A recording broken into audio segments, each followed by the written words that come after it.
qui me semblent plus importants, un peu plus généraux. Le premier est celui du défi des nouvelles technologies.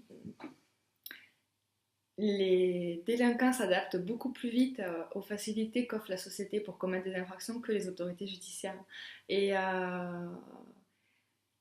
il est très difficile, je pense, de pouvoir recueillir les preuves d'une infraction sans utiliser les canaux qui ont été utilisés par les délinquants. Et les autorités judiciaires sont parfois obligées d'aller au-delà que ce que le droit prévoit. Et évidemment, c'est pas possible. Le rôle de l'État est de mettre ces limites-là et il ne réagit parfois pas assez vite. Et la France s'est déjà fait condamner par la Cour européenne des droits de l'homme, par exemple en matière d'écoute téléphonique, parce que n'avait pas la législation qui prévoyait ce genre de mesures très intrusives. Et donc elle s'est fait taper sur les doigts pour mettre à jour sa législation, ce qu'elle a fait.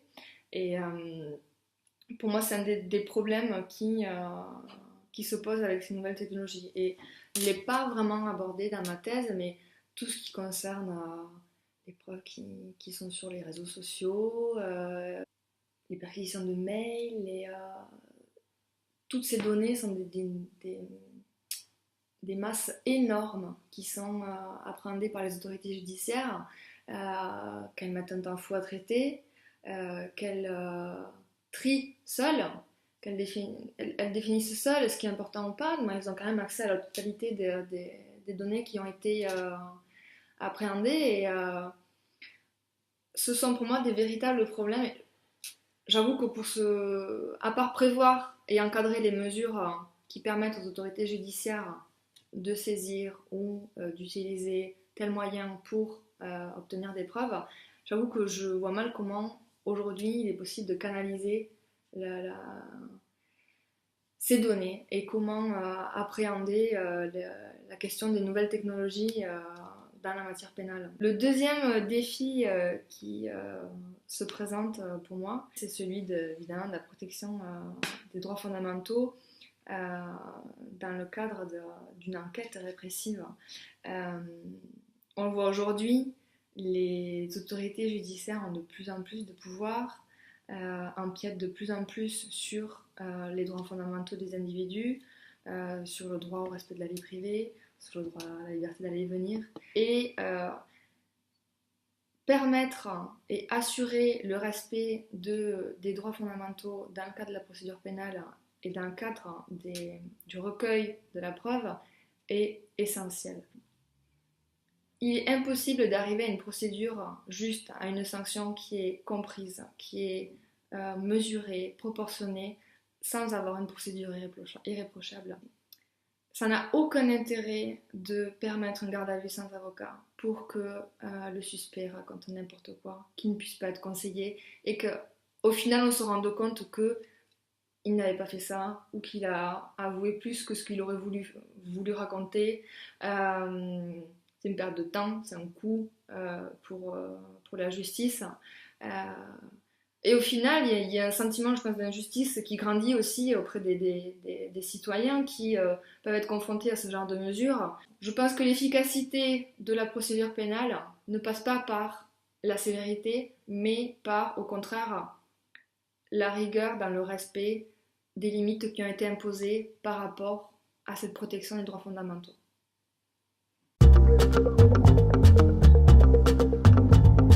Alors sur le rôle de l'Union, je pense qu'il est essentiel pour trouver un équilibre entre la protection des droits fondamentaux et les objectifs sécuritaires. Les États, depuis quelques années, ont une envie de sécurité, de coopération accrue, d'efficacité répressive. La plupart des instruments qui ont été votés et adoptés dans le cadre de l'Union européenne poursuivent des objectifs sécuritaires et sont principalement poussés par les États membres qui veulent lutter contre des formes de délinquance graves, le blanchiment, le terrorisme, la traite d'êtres humains, ce sont des formes de délinquance qui ne peuvent être efficacement combattues que grâce à l'Union européenne. Et c'est dans ce cadre-là que les États ont poussé les négociations pour l'adoption des instruments. Mais l'Union est gardienne d'autres valeurs beaucoup plus essentielles euh, que ce tout répressif. Ça peut paraître paradoxal parce qu'au final, cette répression a pour but de protéger les citoyens contre ces formes de délinquance. Mais au final, elle ne protège pas les citoyens qui sont poursuivis si l'on permet des mesures arbitraires, de prendre des mesures arbitraires, ni ceux qui font l'objet de ces mesures arbitraires et qui n'ont finalement rien à voir avec cette forme de délinquance.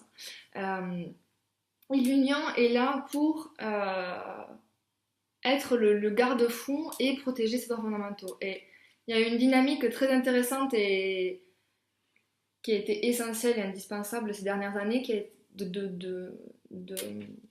d'adopter des instruments visant à protéger les droits fondamentaux, à harmoniser les garanties procédurales dans le cadre des enquêtes pénales. Et c'était un contrepoids indispensable par rapport à tous les instruments qui avaient été adoptés avec cet objectif sécuritaire.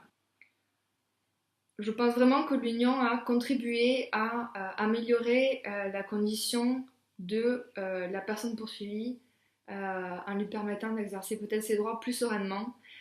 Et en tout cas, s'il n'a pas réussi pour l'instant, ça sera le cas, je pense, bientôt, maintenant que les directives sont en théorie applicables. L'Union, pour moi, doit constituer la raison et tempérer les volontés répressives et cet engouement du tout sécuritaire qui vient beaucoup des États membres. Et c'est vrai que le Parlement,